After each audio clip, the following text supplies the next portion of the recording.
got a request to give you the homework. I will give you the homework, but I don't want you to get preoccupied with it. The front of the homework is going to talk about primary, secondary, tertiary structure of proteins. Please don't get enthralled with that. I'm going to give you you're going to learn real clearly what this is talking about when we do our team activity. On the back are the 6 amino acids that there's 20 amino acids, but these are the 6 that I expect you to know. And please don't get too enamored with those. So I will hand these out, but I don't want these to become our preoccupation, okay? These, how many sugars did you say there were in 16? Like 6? to know? Yeah, There are about 5, I think. Fructose, glucose, galactose, ribose, and glycerol.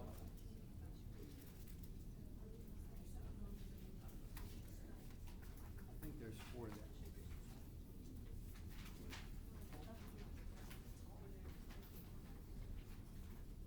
Yeah, it's straight up.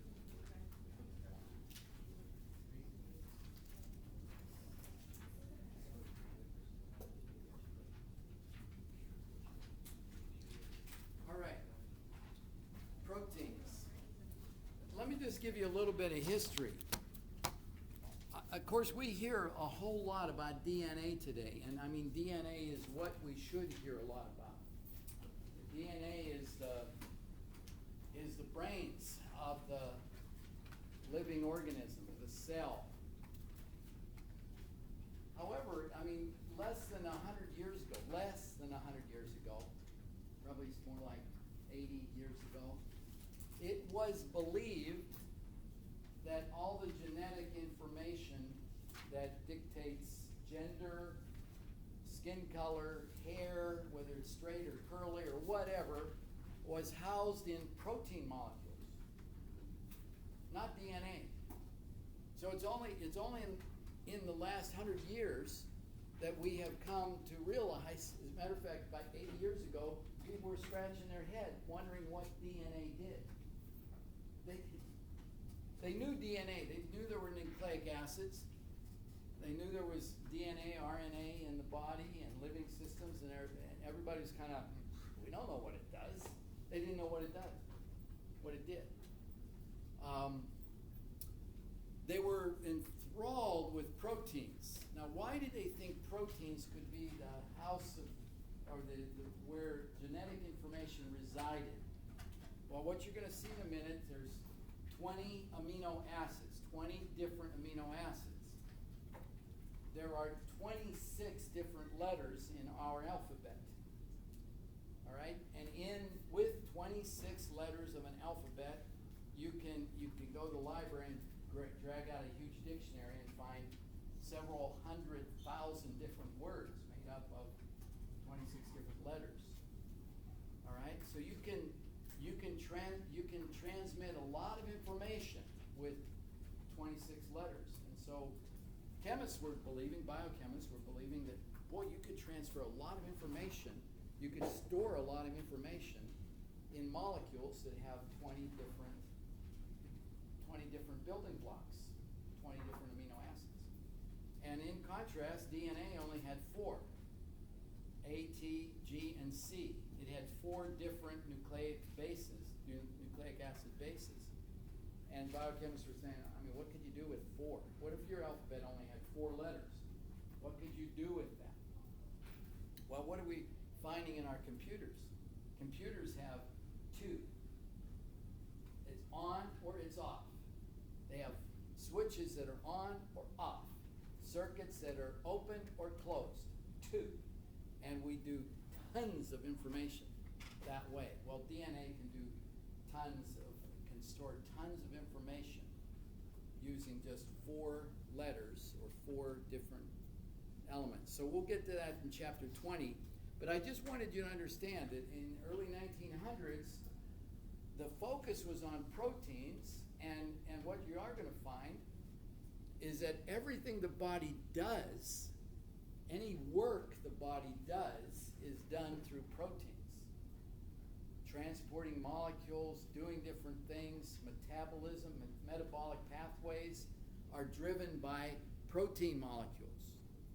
So they are very important and they're very interesting molecules. But we have found that DNA makes them. It's DNA that dictates what proteins are going to be made, how they're going to be made, when they're going to be made, and how many of them are going to be made. So DNA is really the real brains behind the whole operation. But proteins are the muscle. They're the molecules that are doing all the work. Protein, they regulate they regulate cell function, metabolism, reproduction. Enzymes. This is chapter 19. Enzymes are proteins. So 18 and 19 deals with protein, and we will devote an entire chapter to just talk about enzymes, a particular class of proteins. They transport materials across cell membranes. Their structural aspects, hair and skin, cell walls, defense mechanisms, the immune system, muscle proteins, and there are proteins that are actually nutrients. So they do lots of different things. Okay, all proteins are structurally similar. Before we get into the macromolecule, the protein, we need to get familiar with what amino acids are and how they differ from one another and why that difference matters. Okay, there are many, many different amino acids, but in your body, you need 20 amino acids, and you can make about 14 of them. So your body can synthesize about 14, and about 6 of them you have to eat, like lysine. Your body can't make that, so that's an essential amino acid that your body cannot synthesize. It has to be in your diet. And you need it to make protein. Okay, what is an amino acid? Well, it's an amino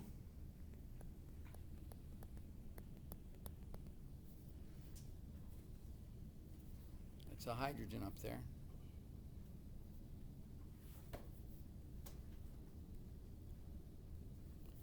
I'm trying to get a hydrogen up there. It's an amino acid. All right? On the same carbon, there's an amine functional group. There's a carboxylic acid functional group. There is a hydrogen.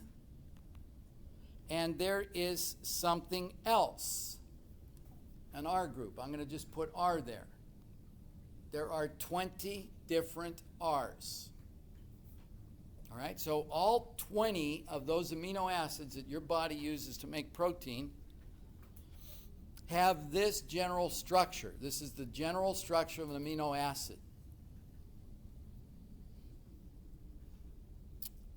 All right, and now you know. You've learned about amines. You've learned about carboxylic acids. Why do they call them amino acids? Well, this is why.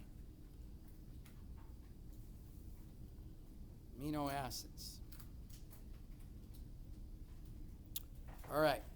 We talk about this. You will see them sometimes referred to as alpha amino acids. What does that mean? The amine and the carboxylic acid group is on the alpha carbon. I don't know if you remember back in chapter 14, I said, I want you to just be aware of this alpha, beta, gamma. There was alpha, beta, gamma valeraldehyde, beta methyl valeraldehyde. It was a carboxylic acid.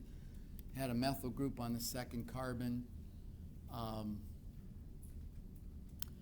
This is carbon number 1, but this is the alpha carbon. The next one to that carbon is alpha, and then you go beta, gamma, delta. This just happens to be alpha. You got a carbon, it's got 4 things on it. It's got a carboxylic acid group, an amine, a hydrogen, an R. Okay, now on my previous slide, I drew that with a hydrogen here. I put a hydrogen right there, and I only had 2 hydrogens over here. All right, what we're going to see, it depends on what pH that amino acid is in, what the environment is around it. But at physiological pH, which is approximately 7.4, that hydrogen comes off of there and resides on the nitrogen. All right, so here it is the amino acid. Here it is in its Zwitter ion form. Now, just be aware here, this and this have the same molecular formula. We don't have a new fresh hydrogen there. We've taken this hydrogen and it's migrated over to here. And that's a function of pH. If you get down into lower pH, that hydrogen is going to come back over into here and sit here. As the hydrogen ion concentration goes up, as pH is going down, hydrogen ion concentration is going up, it will change. But in the bloodstream, amino acids are floating around like that, the Zwitter ion. Now that's a German term. It's kind of a dual ion. Simultaneously has a positive, negative charge. Overall, it's neutral. Overall neutral. That positive balances out that negative. But it's carrying a positive charge on this nitrogen and a negative charge on that oxygen.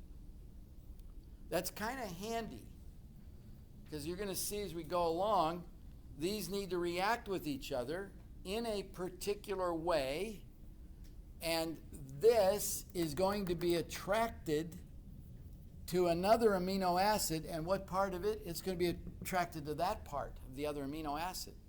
They're going to bind together. So it's kind of handy. It's brilliant. Okay, that's the general structure. All right, now this is what I really want you to focus on right here. I'm going to put numbers 1, 2, 3, 4, 5 classes of amino acids.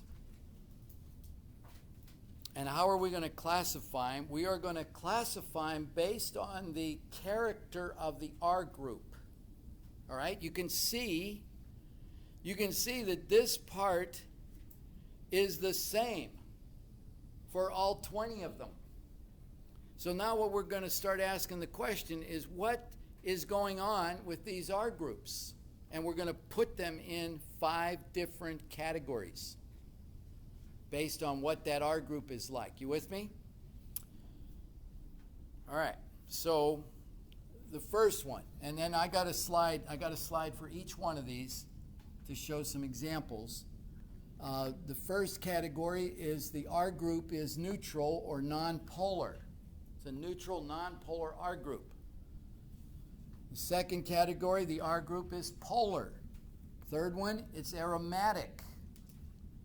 The fourth one, it has positively charged amino groups.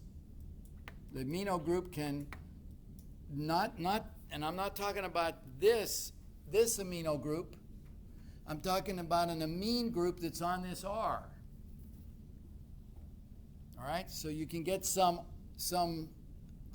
R substituents on there where you end up, that's lysine, for example. Lysine is an amino acid that has another amine in addition to the one that comes with every amino acid. It has another one, and it can generate a positive charge by picking up a proton. And the fifth category is negatively charged ones. You get a carboxyl group. Okay, this will make more sense as we look at them one at a time. So here's group number 1. Nonpolar aliphatic R groups.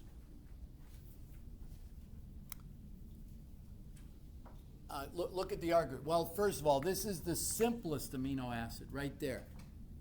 You've got a hydrogen on every amino acid. Glycine happens to have another one. The R group is a hydrogen. That's your simplest amino acid. Alanine has got a methyl group. Proline has it's actually cyclized around, come around here and connected to there, but it's all nonpolar. Valine, that's an isopropyl group, nonpolar. Leucine, isoleucine, and methionine.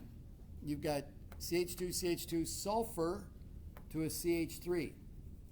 You don't have any hydrogen on here, so it's relatively nonpolar. Sulfur would start giving a little bit of character to it, but not much. Well, the best thing you can do, you can make note cards if you want, but the 6 that I've selected right here, there's going to be one from every one of the 5 categories, plus glycine. So if you look, I've got glycine and alanine. And so it won't be hard for you to pull these slides up and draw these molecules. But these are the 6 that I want you to memorize the structure of. Because in doing so, you're picking up one amino acid for each of these categories, these 5 categories. And I have glycine in there for a couple of reasons. So in the first category, I've picked 2, glycine and this one. It is the simplest one, and it's also the only one that is not optically active. It does not have an optical isomer. And why? Why doesn't it? Why doesn't it have an optical isomer? Is that a chiral carbon? We just came out of chapter 16. Why is it not a chiral carbon? It has 2 hydrogens on it. Whenever any carbon has 2 of the same things, it cannot have 4 different things on it. And a chiral carbon is a carbon that has 4 different things on it. This has 4 different things on it. 1, 2, 3, 4. They're all different. And every other amino acid is that way. This amino acid, it's got a hydrogen, a carboxyl, an amine, and this. This is not like any other one of those 3. 4 different things on it. So these are optically active, and we'll talk about optical activity of these amino acids in a second. But glycine is the only one that is not optically active. So you're not going to have a D and L glycine. There's this glycine. But you will have a D and L alanine, and your body uses L. Your body uses the L isomer, the L optical isomer of these amino acids. All right, the second group, polar uncharged R groups. Okay, you know this. An alcohol is polar. But you put alcohol in water, it does not turn into an ion. It just dissolves in the water. But the OH group is polar. The OH, the alcohol group, is a polar bond, and it makes it more soluble in water. 3-9. Cysteine, this is an SH group. So you have a SH, and that is polar, like the OH. Not as polar, but it's polar. Asparagine, glutamine, and I think this is the one that you'll see this today. 4 of you are going to be making cysteine today as we try to build a little protein molecule. So that's a very important one, but it's got a polar R group. Okay, number 3, aromatic. Phenylalanine. Now, in group number 1, you already saw what alanine is. Alanine is just this with a CH3 group here?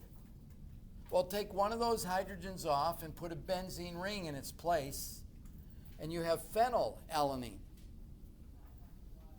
And that's the one that I have you memorize in this category, an aromatic R group. There's tyrosine, tryptophan. So there are 3 amino acids of the 20 that have aromatic R groups. Positively charged R groups. Okay, now lysine. Take a look at lysine. There's your amino acid, like all the other amino acids, but lysine has 4 carbons, and you come down to another amino group. And so it can pick up a proton from water, from the environment around it, and form this NH3 positively charged R group.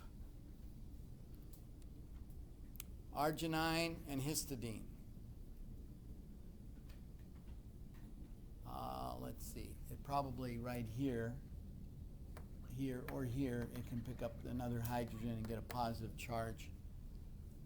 But those are this is number 4, positively charged R groups. So the pink, the highlighted in pink here, or purple, is the R group. We're looking at these 20 different R groups. There's 3 more of them. And then finally, group number 5, negatively charged R groups. Aspartic acid or aspartate. So if I had an H here, that would be aspartic acid. Glutamic acid. If I had a hydrogen right here, that would be glutamic acid. Okay, now this is one I'm asking you to memorize, but it's easy to get this one confused with this one, glutamine. Okay, so don't get glutamine mixed up with glutamic acid. Glutamine is you're turning that glutamic acid into an amide by putting an amine group on there. So this is glutamic acid here. And if the hydrogen is off of there, it's glutamate. Glutamate. All right.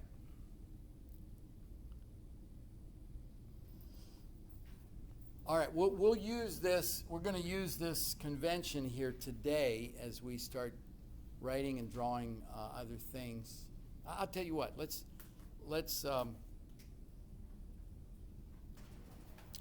All right, there is a way of abbreviating these names so that if we want to write a dipeptide, 2 amino acids connected together, or a tripeptide, or a tetrapeptide, or even start talking about a protein molecule, we wouldn't just use the whole name. For alanine, we'd use ALA. Cysteine, CYS. Okay, so that is a shortened convention for writing the names of these. There is another convention where they've assigned a letter to each one, but don't worry about that. We won't use that at all. But we will use these three-letter abbreviation designations for these amino acids.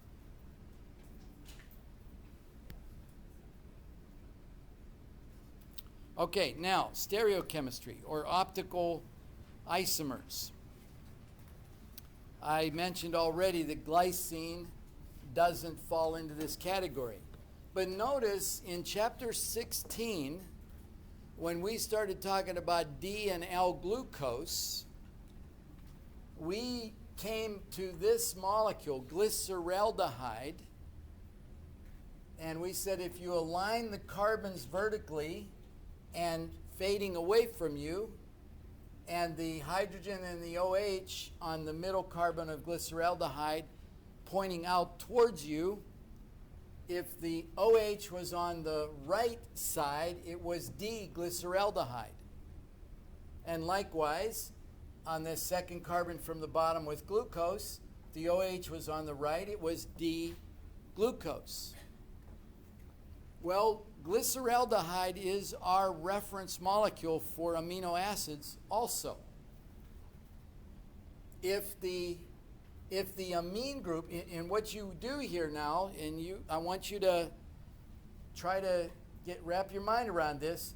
You put the carboxyl group at the top, the R group at the bottom. So we're talking about alanine. The R group is a methyl. So the R group is at the bottom. That's vertical. And they're fading away from you. They're behind you. Pointing out towards you now is going to be an amine group and a hydrogen. And if the amine pointing out towards you is on the right, it's D-alanine. And if it's on the left, it's L-alanine. And you want it on the left. Every one of you do. Because you want L-cysteine, L-isoleucine, L-serine, L-threonine. Okay? So do that right now. Get your molecule. Get your carboxyl group at the top.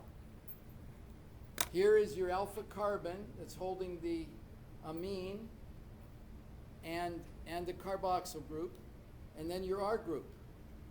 That's vertical. And that's pointing back here. Now, then, this is pointing horizontally. So what is this? They're making threonine. Is this D-threonine or L-threonine? D. The amino group is on the right, just like this. So you need to switch it to make it L, okay? This is what I want each one of you to do. Convert your amino acid into the L form. I'll come around and see it.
check everybody's?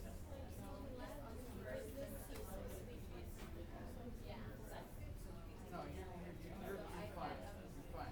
That's vertical, and that's on the left. Okay? This is on the left. Now is everything else right? You got a CH2OH. Yeah, this is good. Good. That's L. It's L serum. Okay.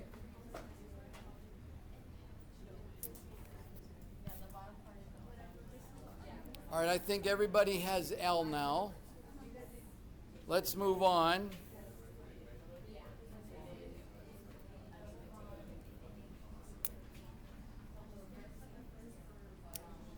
Let me turn this fan down a little bit.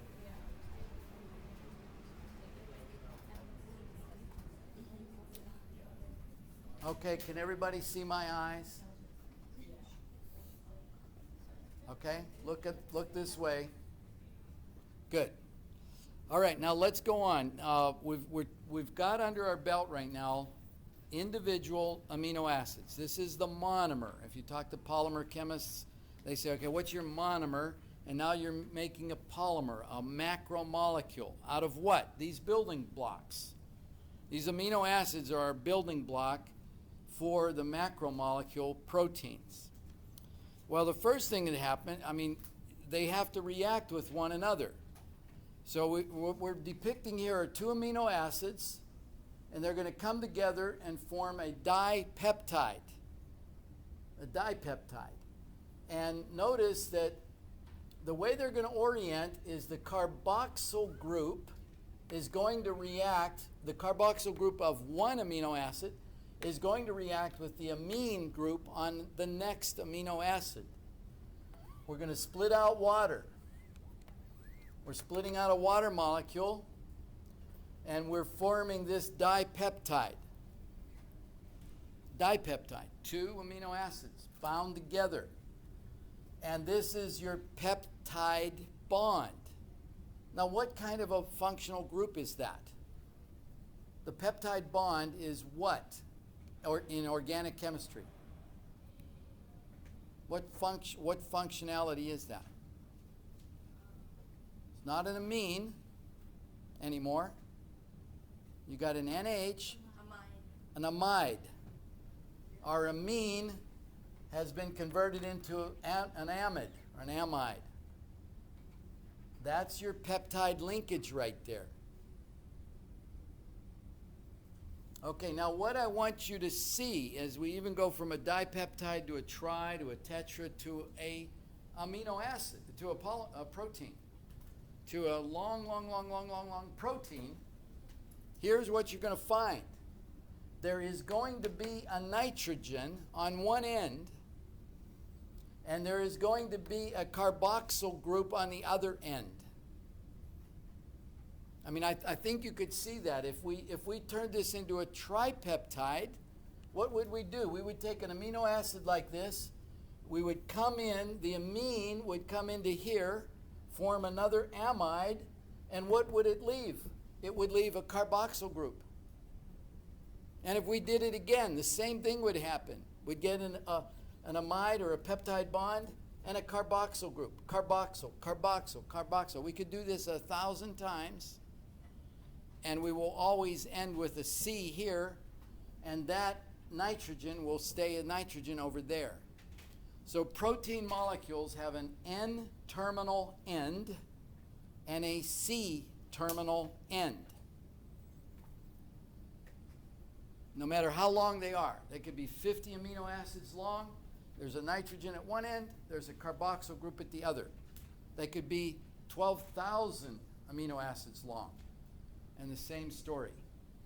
There's a nitrogen, an N-terminal end, and a C-terminal end. All right.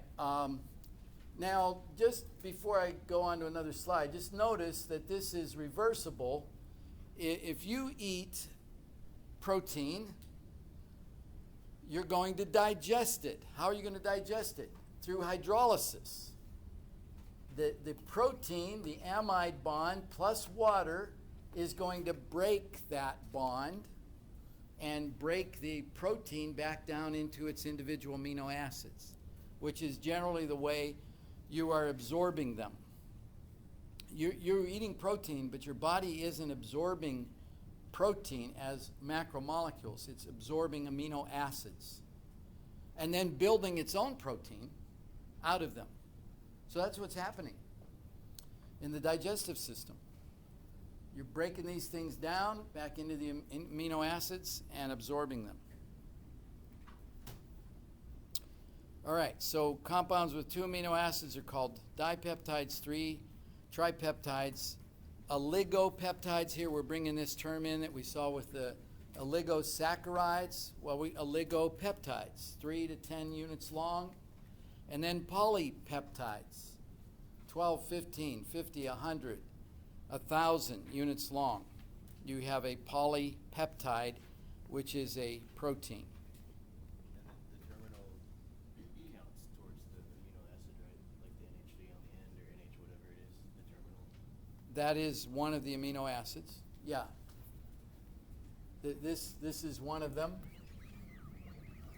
Here's your alpha carbon right here. So you got a nitrogen, alpha carbon, carboxyl. Nitrogen, alpha carbon, carboxyl. See, this is your hydrogen that is on every amino acid, and your R groups coming off. And that would be the pattern. Even if you went to a 3, you'd have a nitrogen, a nitrogen, alpha carbon, carboxyl. And on you go.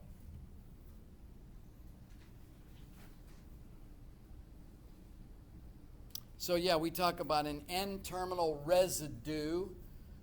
You will hear the terminology and say, well, this protein has 112 residues. What's that mean? It has 112 amino acids that make up that protein. So it's just another term for referring to the amino acid as a residue. So there's an N-terminal residue and there's a C-terminal residue. And then there's all the amino acids in between it. But yeah, that counts as one of the amino acids. Each one of those does. Okay, here is what is it? This is a pentapeptide right here. Pentapeptide. So we're getting a little bit longer. And serine dash glycine dash tyrosine dash alanine dash valine. Now, notice this here, serine. And this team here made serine. You've got a nitrogen, your alpha carbon, and your R group for serine is a CH2OH. Carbonyl. So there's your serine right there. I was going to try to draw on the board there. So there's your serine. Okay, now I think you can see right there, there's your glycine. There's your glycine. You see, that's the only amino acid that has 2 hydrogens. There's glycine. Come on over here. There's your tyrosine. Right to there is your alanine. Alanine, just got a methyl group. And then finally, your end one here is valine.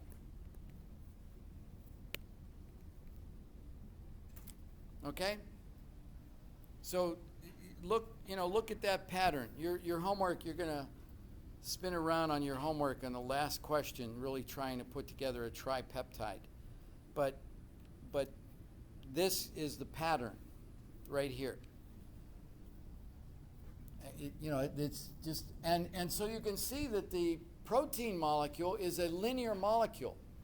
It's linear. There's a line going down through here, a chain going. I'm not saying that they exist in your body as long chains, but they are linear. They're like a big long piece of string.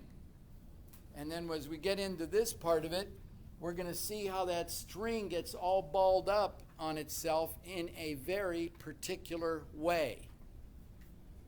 All right, but the very first thing is is that sequence. This is the amino acid sequence. It's saying, okay, the very first one, the N-terminal one, is serine. This second amino acid is glycine. Tyrosine, alanine, valine, in that order. In that order. So that's the amino acid sequence. Should we just know the abbreviations of the 6 amino work? How do I use those? You might, the 6 I asked you to memorize, you might just write their abbreviations in there. You don't have to memorize that whole list of abbreviations. Okay, this is just going into that a little bit. This is the same thing as those other slides. It's just not as clear. Just not as clear here. There's your nitrogen, your alpha carbon with an H and an R group on it, your carboxyl, a nitrogen alpha carbon with H and an R group on it. So the other one shows it a little bit more clearly than this, so I wouldn't worry too much about this. Okay, here's a point I want to make. When we were back in chapter 11 and we got to our very first double bond, carbon-carbon double bond. When we had carbon-carbon single bonds, remember I was saying, you can get free rotation around these bonds. A single bond freely rotates. A double bond doesn't rotate, right? Remember that scenario? All right, well, here is our peptide bond. Here's our peptide bond, and the carbonyl is coming off here.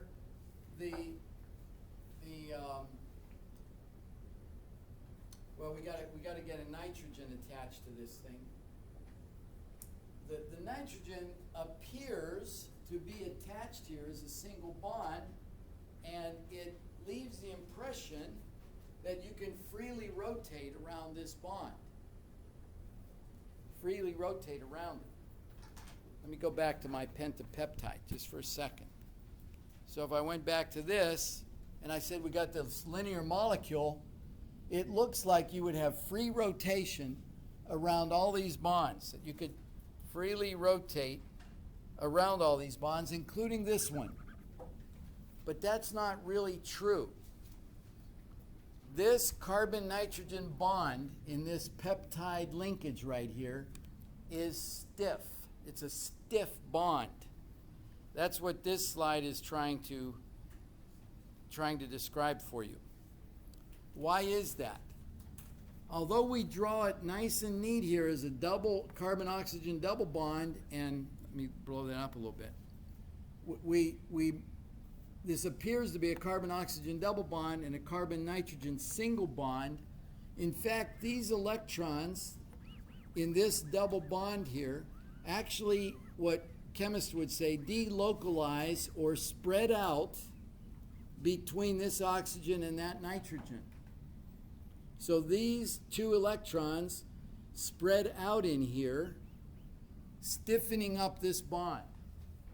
Okay, so instead of a bona fide carbon-oxygen double bond, it's like you got 1.5 bonds here and 1.5 bonds here. What's the big deal about that? Well, that means rather than the protein, the linear protein molecule just being very flexible and floppy, really kind of just like spaghetti that's been boiled really long and it's really flexible, it's got some stiffness to it. It's a little stiff in places, particularly right here.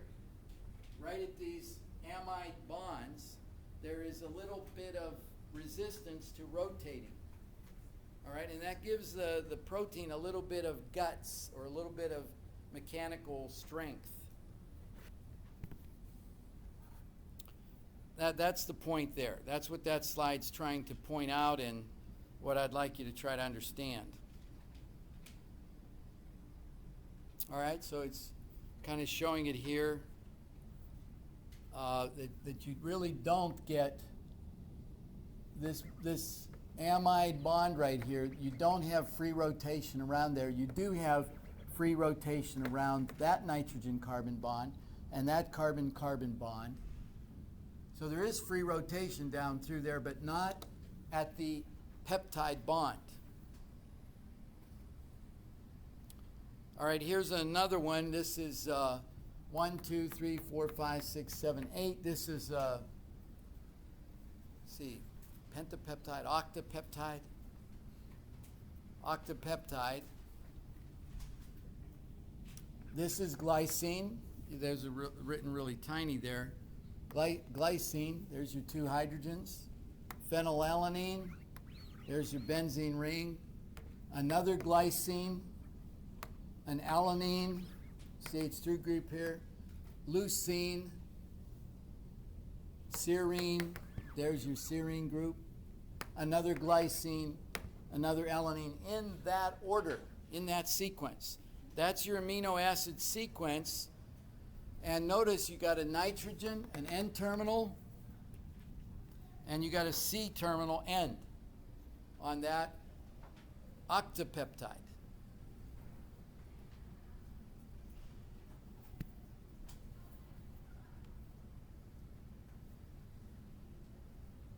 Okay, now we are ready to start talking. We're ready to segue into this. We've pretty much covered this.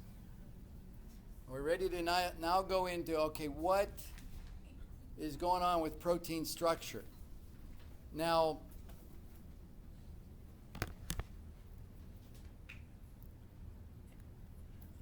see if I can make this small again.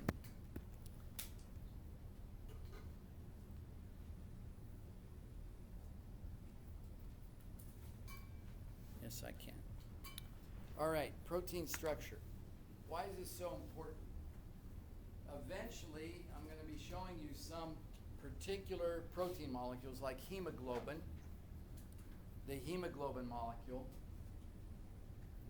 And I'm going to be, well, that's the one that will probably do the deepest little drill down into what is the structure of that. Many, many protein molecules are what we call globular proteins. They look like an ill-defined glob. The long string of protein just kind of seems to get all balled up on itself, but not in a random way.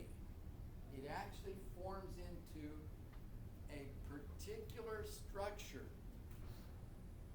And there are four levels of that structure that we relate to. Primary, secondary, tertiary, and quaternary structure. We're not talking about primary, secondary, tertiary alcohols or amine groups. We're talking about certain aspects of the protein's structure. So I want you to appreciate what each of these are, primary, secondary, and tertiary. And then we're going to make, what we're going to start doing with your 7 amino acids is start piecing together the insulin protein molecule. That's why these were hand-picked. That's why 4 of you have cysteines. We're going to start piecing together insulin. So what is primary structure? Primary structure simply is the amino acid sequence. All right? When somebody discovers a new protein, let's say they discover a new protein functioning in the body that nobody's ever known of before, one of the first things they will do is isolate that protein and then identify the amino acid sequence in that protein. What is the first amino acid in it? The second, third, fourth, fifth, all the way up from the nitrogen terminal end to the C terminal end. What is the specific amino acids and in what order do they come? That's primary structure. And so now all we have, this is about all we have right now. It's just, I mean, if there's amino acid here, here, here, here, here, we're moving along the amino acid sequence. We don't know anything else about its structure, except which amino acids and in what order they come. All right, secondary structure. Secondary structure, there are a couple of particular things that can develop in secondary structure. A helix, here's a helix or an alpha helix, or a beta pleated sheet. We're going to talk about those too.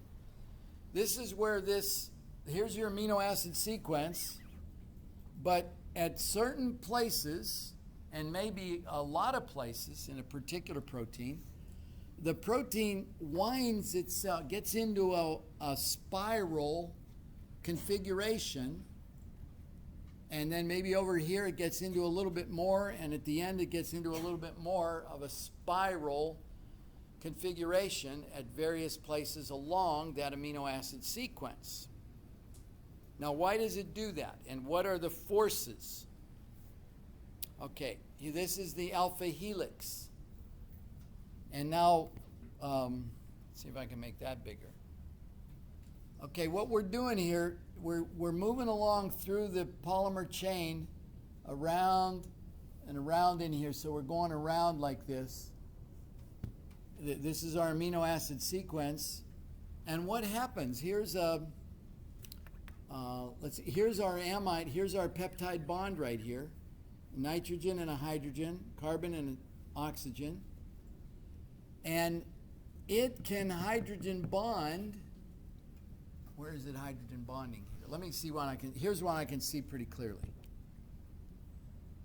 Right here. This carbon-oxygen bond is hydrogen bonding up to this nitrogen-hydrogen bond. Remember, this is, why did it do that? Where am I?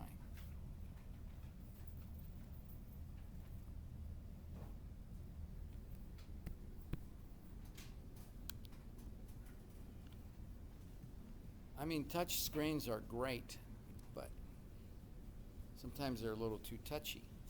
I lost my slide.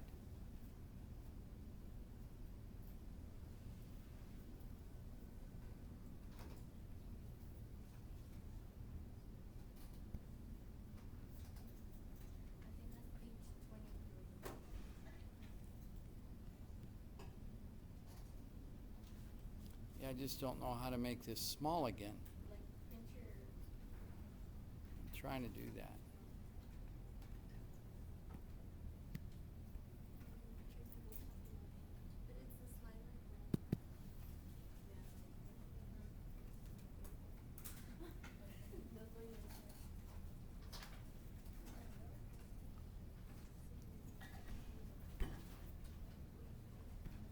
What happened?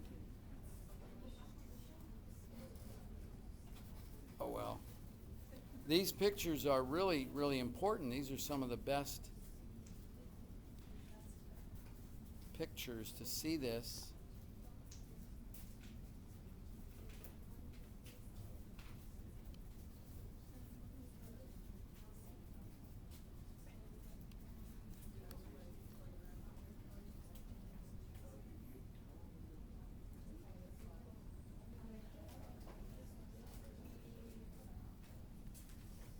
Yeah, I don't know. Oh, here we go. Here we go. Where'd that helix go? It's right there. I think I deleted a slide. That's what happened. Oh, no. I just deleted a slide. Oh, we're gonna have to click, maybe click undo. Is there undo button? Can you like undo? Undo.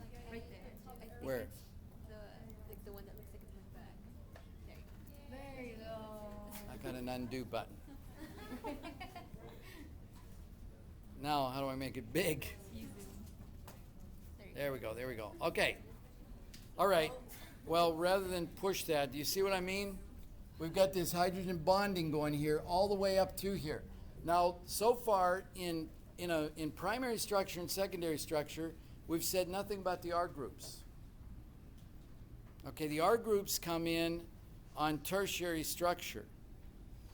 Now here's looking down through an alpha helix. If you were looking down through this thing right here, looking down that spiral staircase, your R groups are flaring out from it.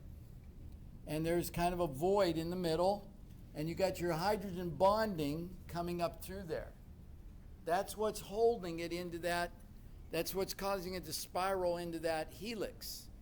About every 4 amino acids, the carbonyl on one is hydrogen bonding to the NH group on the 4th one away from it.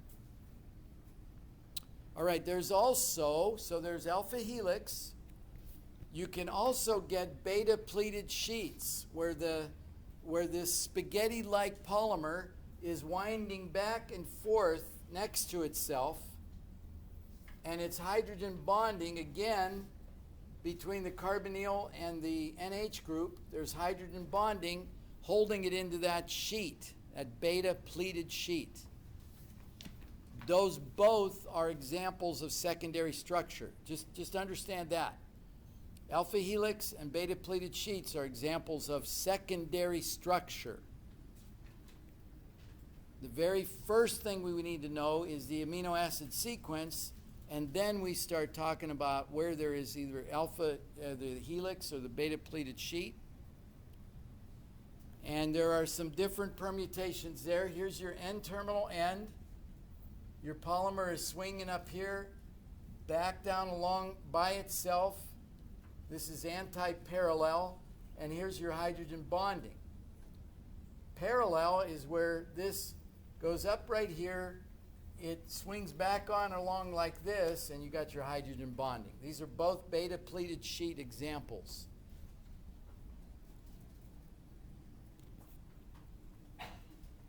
All right, and then you get the tertiary structure.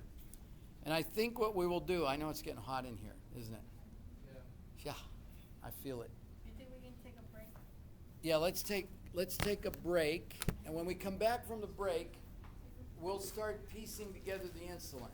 So let's take a break, get a drink of water, cool off a little bit, and then we'll start piecing together insulin.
let me pull up the insulin.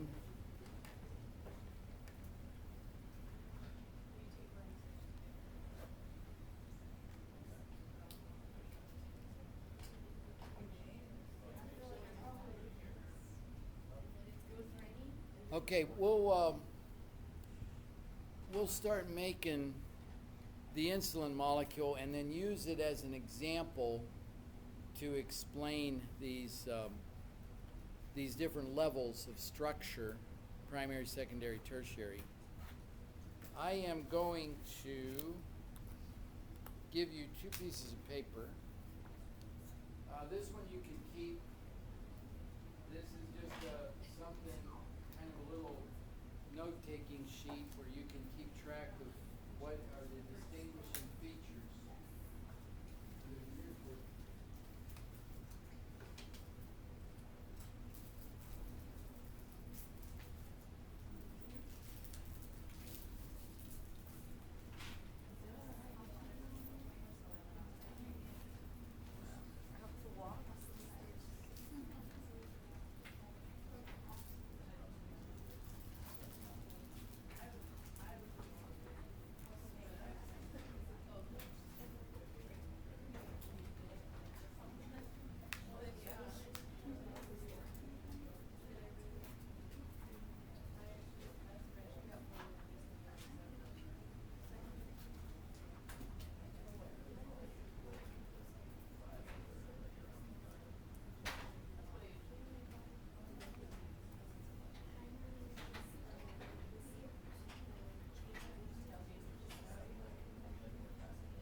Okay, this is how far we've gotten so far.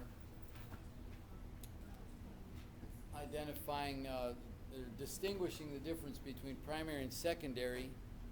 And we haven't talked a whole lot about tertiary yet, and I'll just mention at the end, because all protein molecules exhibit levels of primary, secondary, and tertiary structure. Only some of them exhibit quaternary structure, so that'll become clear a little bit later. All right, you made your models. We talked about this is how we're going to link. So what we're going to eventually do here is link these 7 amino acids together in a particular order. And we're going to use that reaction right there. We're going to start out with the very first one, and we're going to have the nitrogen on one end, and we're going to have the carboxyl group react with the amine on the second amino acid and form our dipeptide. And then we're going to form a tripeptide, tetra, penta, up to a heptapeptide. But we're always going to be reacting a carboxyl group to the next amine.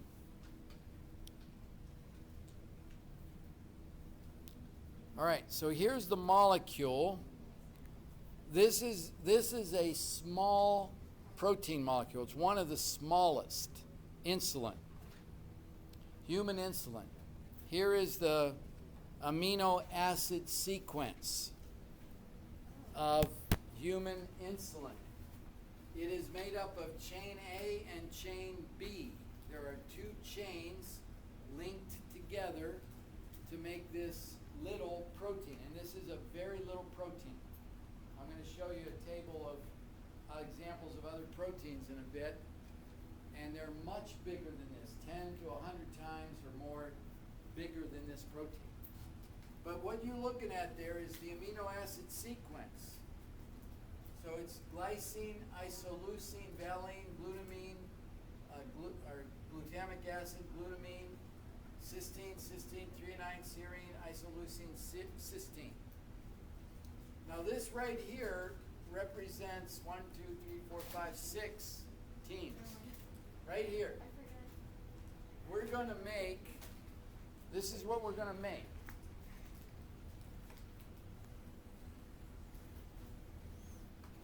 We're going to make that part of the insulin molecule.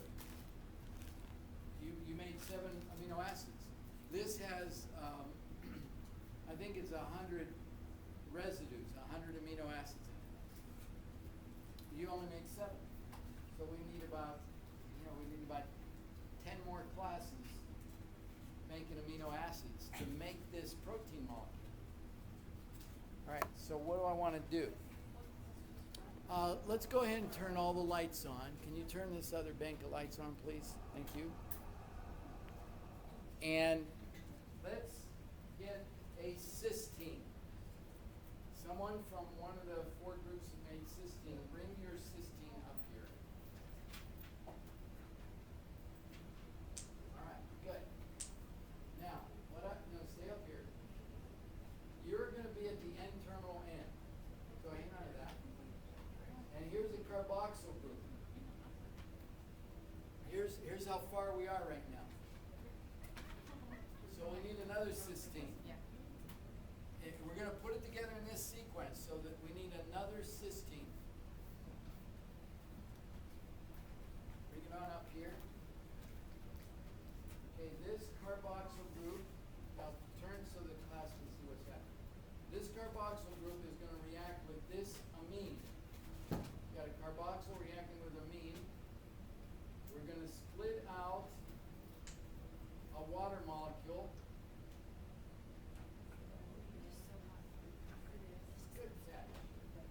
There's our first peptide bond. We've got an N-terminal end, and we've got another carboxyl group. So what do we need next? The yellow one. Threonine. Okay, you can sit down. Hang on to your nitrogen. Here's our first peptide bond right here. Threonine? You have threonine? Come on around this way. Bring in your nitrogen. And take the hydrogen off of the nitrogen. And make a water molecule. And there's another amide. Nitrogen, peptide, carboxyl. Okay, set the water down. Put the water together. So now we've got 2 molecules of water that have come out, and we've got a tripeptide. What do we need next? Serine.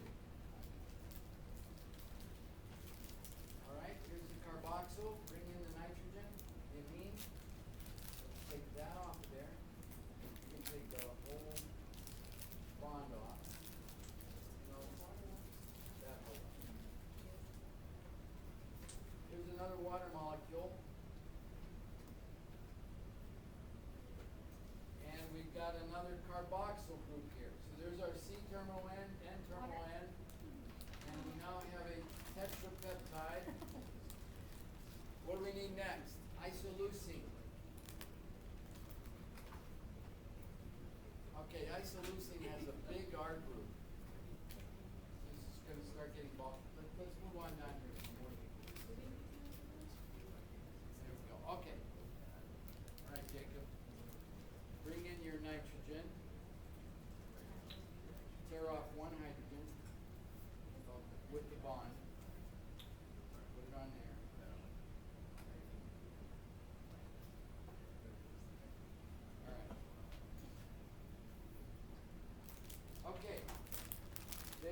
is our pentapeptide. Is that right?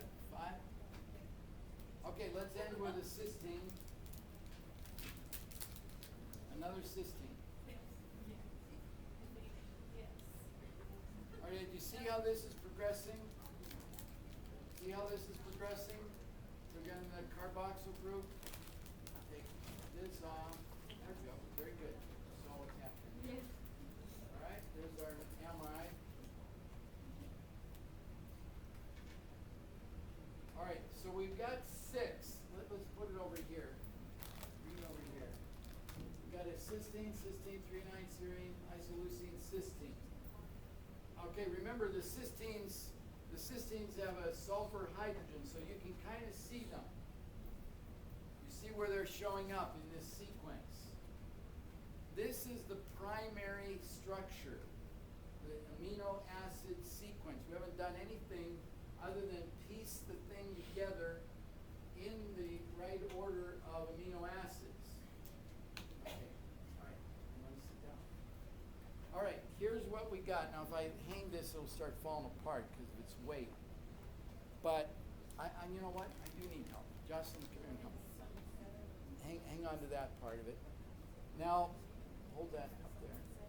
Okay, now let me just show you how the secondary structure might happen. Here is an NH group.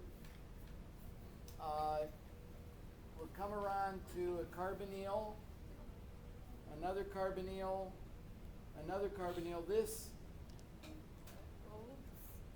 carbonyl,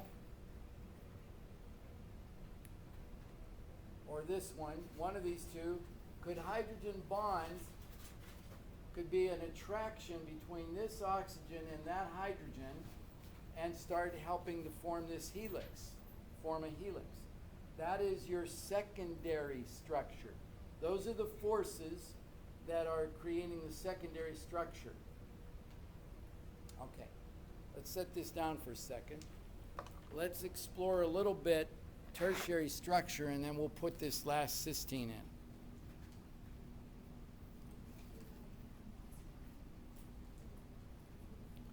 Okay, tertiary structure has to do with the R groups. Here's where the R groups come in. For the force, you said it was the hydrogen bonding and the oxygen, just the hydrogen. The hydrogen bonding. So what is that? That's an oxygen binding to a hydrogen. That's the hydrogen bonding. This negative oxygen attracted to that positive hydrogen.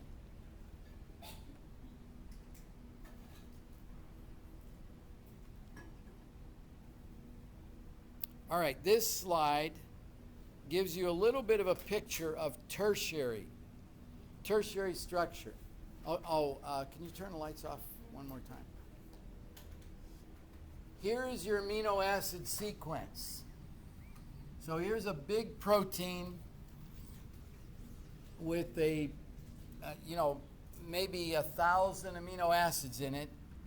There's your amino acid sequence binding through here. Tertiary structure is resulting from, these are various R groups along that amino acid sequence. And what's happening? You're getting, so it's R group to R group interactions.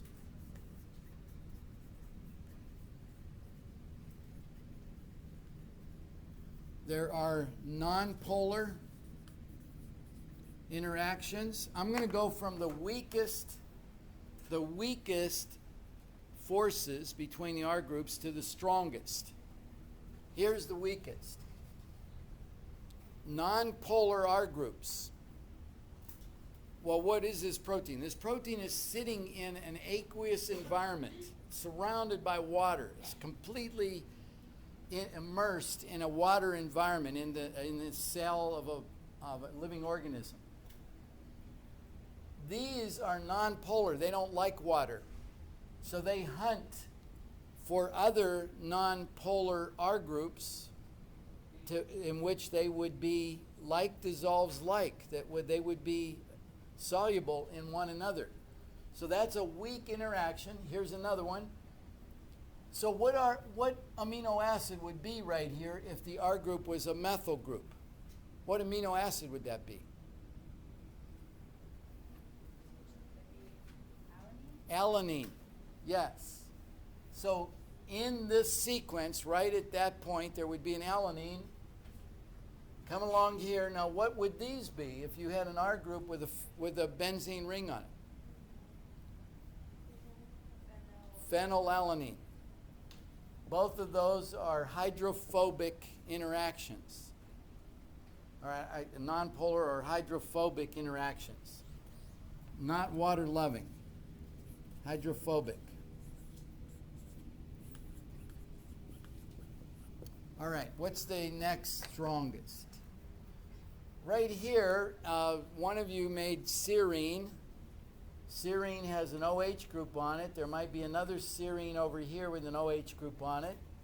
Those OH groups are polar. They would be attracted to each other. And there's a polar interaction.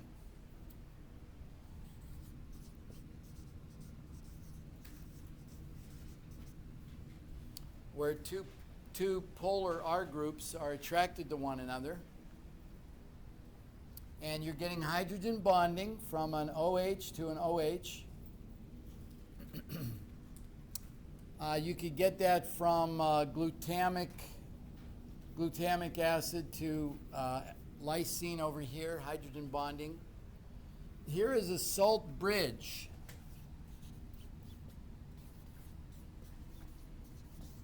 What have we got here? We've got, this might be a lysine with a, lysine has 4 carbons, and then you get an NH3 plus, so that's actually a positively charged R group, and glutamic acid, a negatively charged R group, forming an ammonium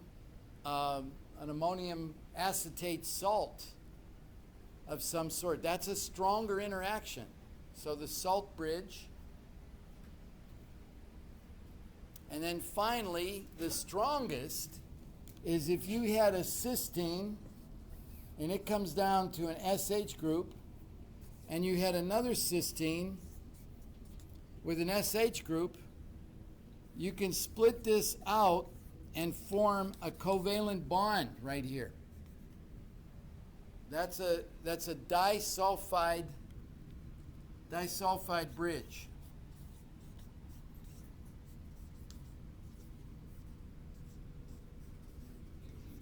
All right, that is a bona fide covalent bond coming as a result of the reactivity of these R groups on the cysteine. All right, these are all examples of tertiary structure, and what's common about them all, it has to do with the R groups, how the R groups are interacting with one another. That is developing this tertiary structure. Okay, now let's pick up on our insulin one more time, if I can do this.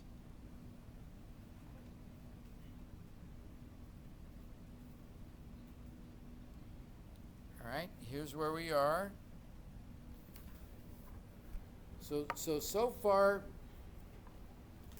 we haven't done anything but put our amino acid sequence together. Okay, I need 2 people.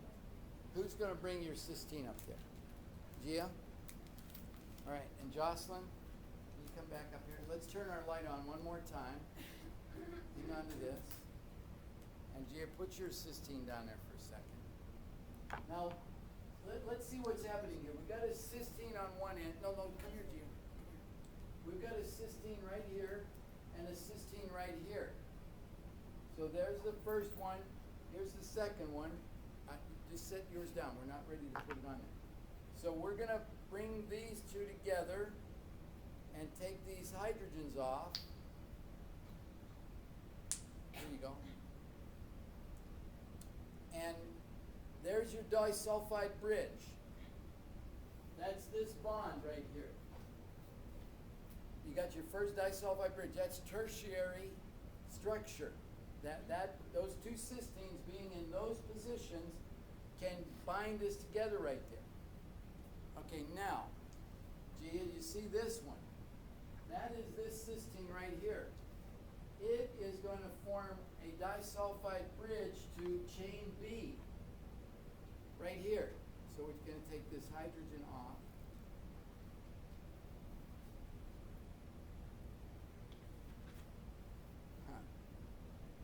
Take that hydrogen off. Take that bond off with it. There we go. Okay. Now, Chia, can you put that on there? There we go. All right? Okay, now I know there's a lot of hands and bodies up here, but hopefully you can see what we have. If we put this up top, this is all chain A. Here is the link to come down to chain B and form the rest of the insulin. That's tertiary structure right there. Tertiary structure right there. Right? Looks kind of a mess. The body does it a lot more elegantly than this. That is 7 amino acids out of about 100 or so that make up insulin. All right. Thank you. Starting to get the picture? Kind of getting the picture? You can't form this bond unless this amino acid is there, right there. All right? So you got cysteine, cysteine, cysteine. We didn't do the beginning, we just did this middle part of insulin. And starting to see a little bit about the primary, secondary, and tertiary structure.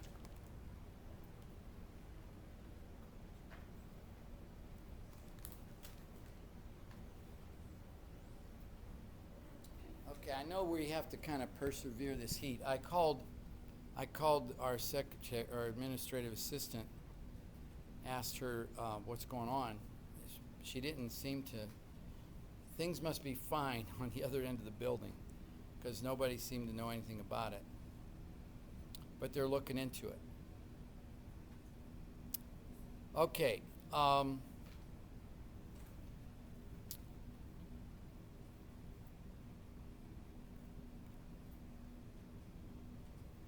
All right, let's move on and just show a little bit more what's going here. I think this,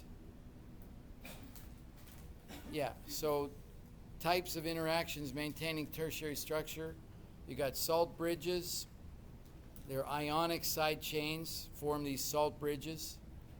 Hydrogen bonds between polar residues. Hydrophobic interactions between those nonpolar R groups. Okay, before we talk about quaternary structure, yeah, this one will tell us about quaternary structure. In many cases, when we talk about a protein, we're talking about a single molecule, single large molecule. But there are cases where 2 or more protein molecules fit together into a unit. So the actual protein unit has more than one protein molecule. And that's when we talk about quaternary structure. So let me give you an example of that. So we got our amino acid. Here's our amino acid sequence with some secondary structure to it, the alpha helix. Here it is folding into a certain tertiary structure based on the R group interactions. This is myoglobin. The example right here is myoglobin, which is the oxygen storage molecule in the muscle. So in your muscle, you have some myoglobin that's holding oxygen there. If we have a fire and have to run out of this building immediately, your body will have a reservoir of oxygen, an extra little reservoir of oxygen to use in an emergency. That's myoglobin. But this is hemoglobin. And what is hemoglobin? It has 4 protein units. 4 proteins in 1 unit. And so how those 4 different protein molecules nestle into one another is the quaternary structure.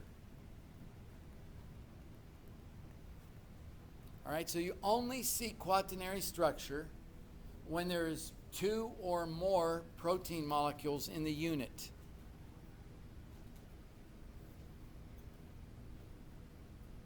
All protein molecules are going to have the primary and the secondary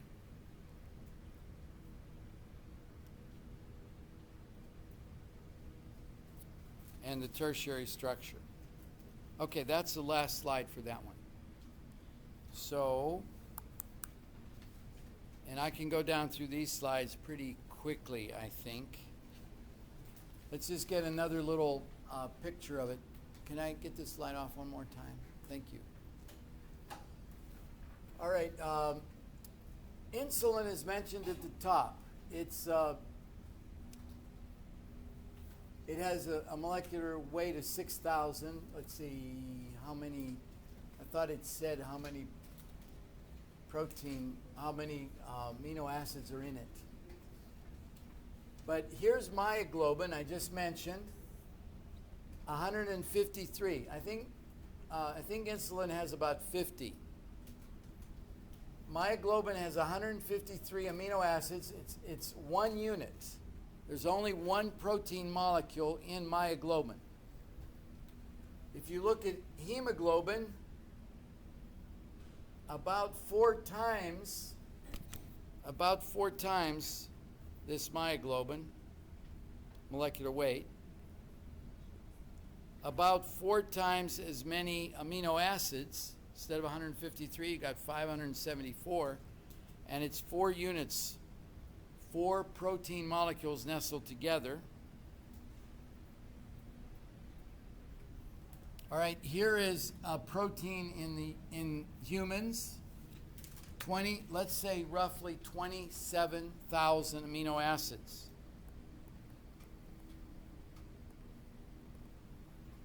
Okay, now let this settle in a little bit. 27,000 amino acids in a particular sequence. All right, the example I like to try to use, I don't know if any of you have ever been in a spelling bee. Anybody ever win a spelling bee? I did in 5th grade. He won the 5th grade spelling bee.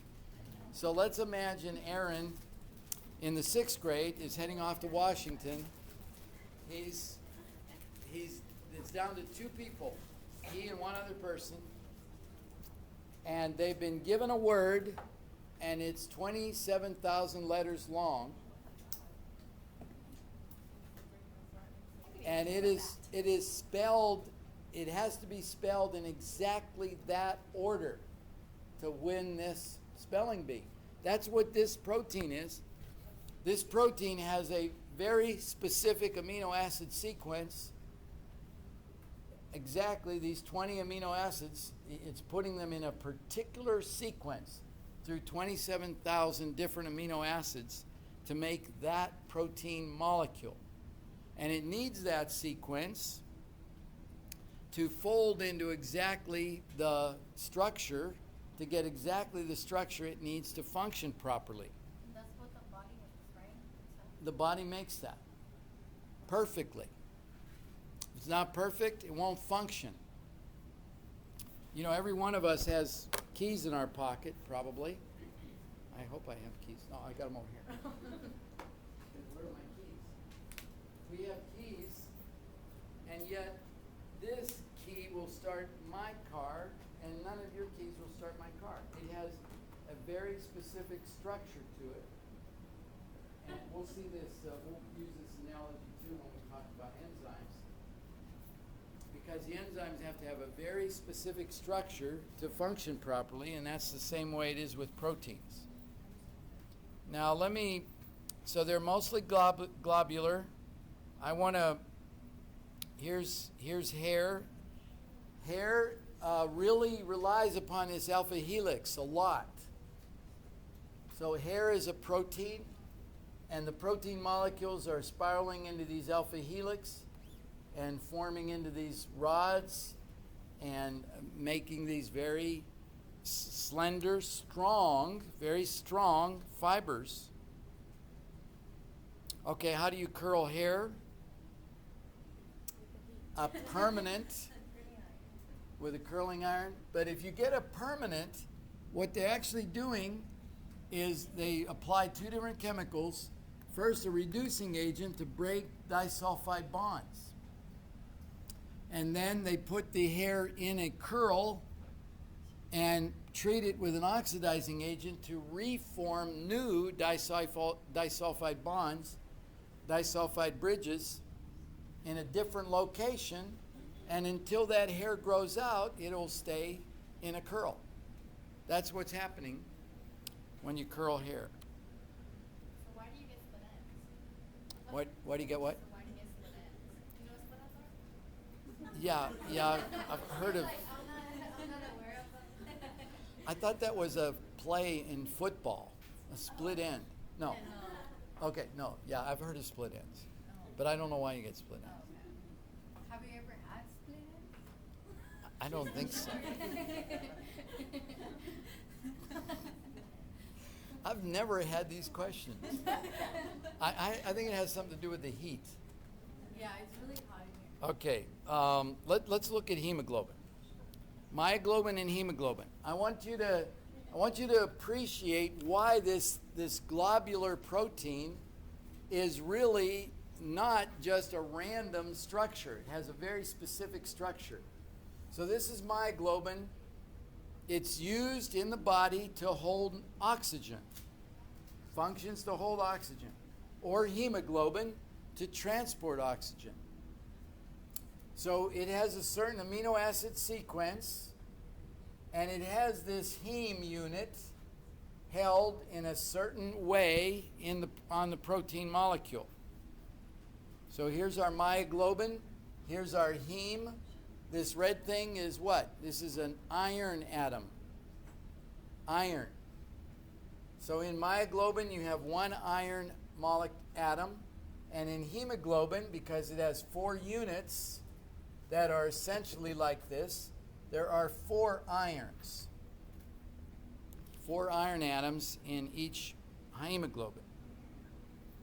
Okay, now we're going to look at this. What does this look like? And how is it held there? And just as an example of each protein the body's making is doing a very specific thing in a very, very elegant way. So here is the heme. These are carbons. So this is a very complicated ring structure. There are nitrogens in here. And 4 bonds, this iron is being embedded right there, bonding off to these 4 nitrogens. All right, there you got it. The iron can coordinate with 6 things simultaneously. So these 4 nitrogens are holding that iron nice and strong right there. It's got 2 more positions available.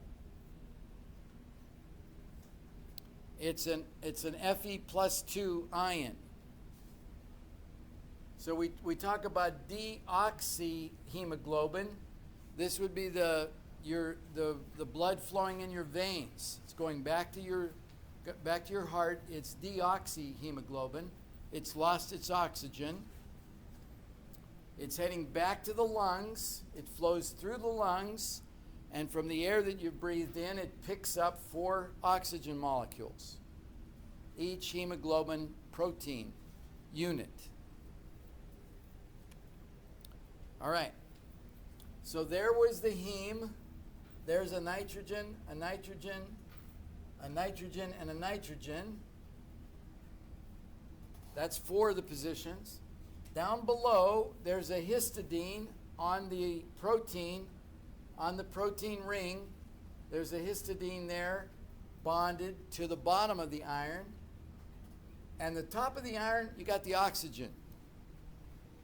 In that sixth position, you've got an oxygen molecule. And it's stabilized in that position by another histidine amino acid on the amino acid, on the protein chain.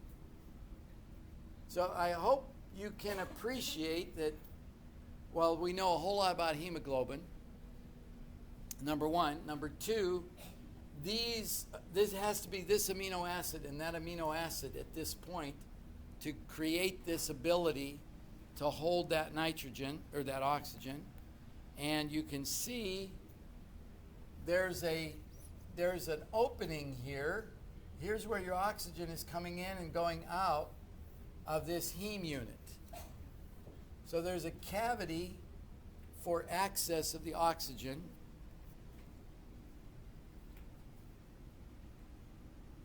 All right, and the other amazing thing from a chemist's point of view, this is the +2 iron, and it's sitting right next to an oxygen, which could oxidize it to a +3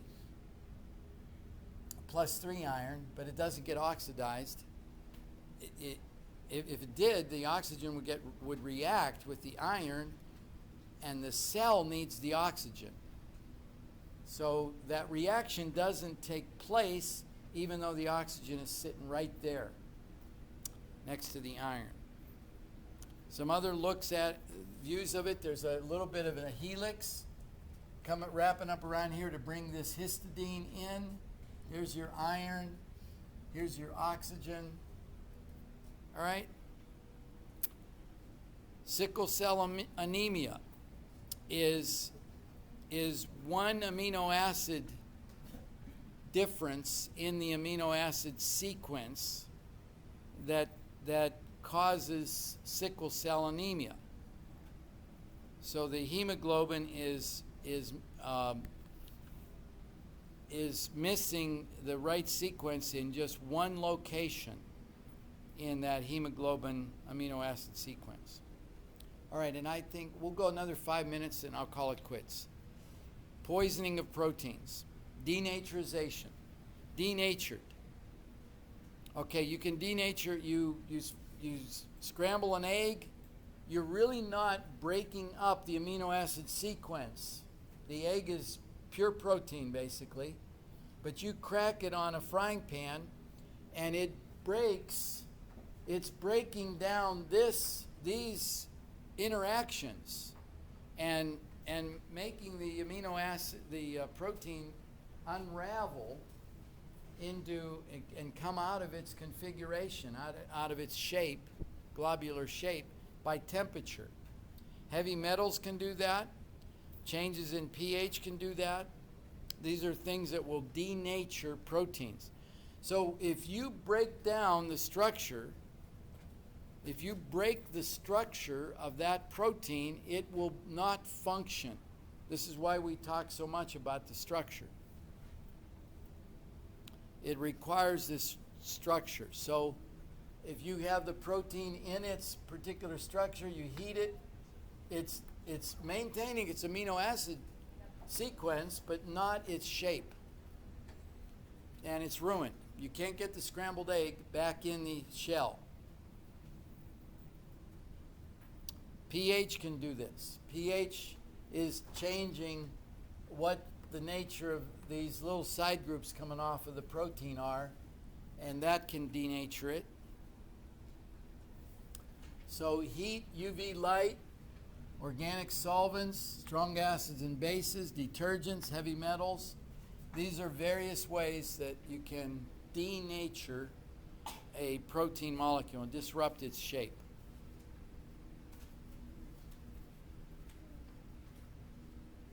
All right, essential amino acids, 1, 2, 3, 4, 5, 6, 7, 8. Essential amino acids, so there's 12 of them you can make. 8 of them you cannot make, you need in your diet. Juveniles, I don't know what age this is, 2, 3, 4 years old, also need histidine and arginine, so they need 10. So it's at a certain age that you mature and develop the ability to synthesize these two. All right, so children do need more of the amino acids than we do. Now, I hope you appreciate that you cannot, I mean, if you need, what was it, histidine, if you need histidine in that hemoglobin molecule and you don't have it in your diet, you're not going to have hemoglobin. You can't make hemoglobin without that amino acid, with many of the others, but that's an essential one. You can see it's holding the iron atom there. So a complete protein is not just, it's got a lot of amino acids in it, it has all the amino acids that are required and in the right quantities. That's the last slide. Voila. Okay, let's